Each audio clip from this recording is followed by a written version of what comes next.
Good afternoon, class. Our next text-dependent analysis is titled Author and Illustrator Ed Young, and it's by Deborah Kovacs and James Preller. Caldecott Medal winner illustrator Ed Young doesn't like to overemphasize the process of creativity. He says, "To me, it is the attitude behind everything that is more important than the procedure."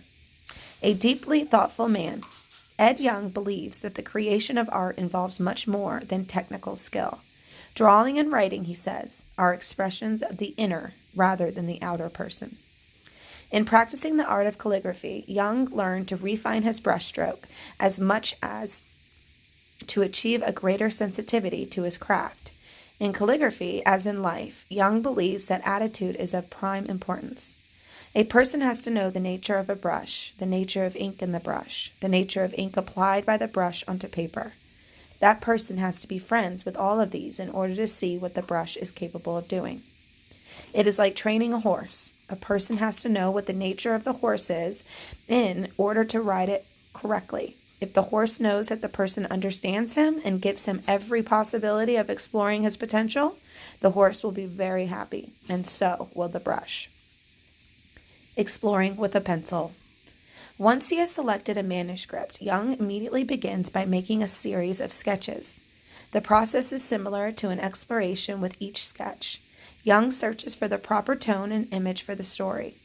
He says, "First, I do little thumbnails right on the margin of the manuscript whenever there is a picture that comes to me. I just scribble, and the pictures that I draw are no more than maybe a half or 3/4 of an inch. It's just a record of images that are in my head." In what he calls rounds, Young revisits his initial sketches and expands upon them. Slowly, he adds more and more details, and the tiny pictures grow larger. Young explains, they graduate, let's say, from the first set of very small thumbnails to something 2 or 3 inches tall by 5 or 6 inches wide. At that point, I start to go into the characters or buildings of costumes, that kind of thing. During the next round, the element of research becomes very important. In the first sketches, Young only sought to capture a general impression, a feeling. Now he seeks painstakingly at accuracy. The pictures themselves seem to ask him these questions. In what style should the characters be dressed? What are the trees and flowers like in that part of the world? What is the style of architecture? To achieve this level of accuracy, Young turns to magazines, books, libraries, museums, or wherever he can find the information he needs. Young goes to all the trouble because he feels that factual detail helps create a believable fantasy. As an artist, he is preparing an imaginative world for the reader to visit. The trees, the flowers, the buildings, everything must be true to that world. An example of Young's emphasis on detail can be found in the work he did for Lan Po Po. The story, which is a Chinese version of Little Red Riding Hood, involves a wolf and children. Lan Po Po means granny wolf in Chinese. Ed Young explains how he made the wolf and children believable. I drew a whole series on how wolves communicate with each other, using their ears, their tails, and the way they hold themselves.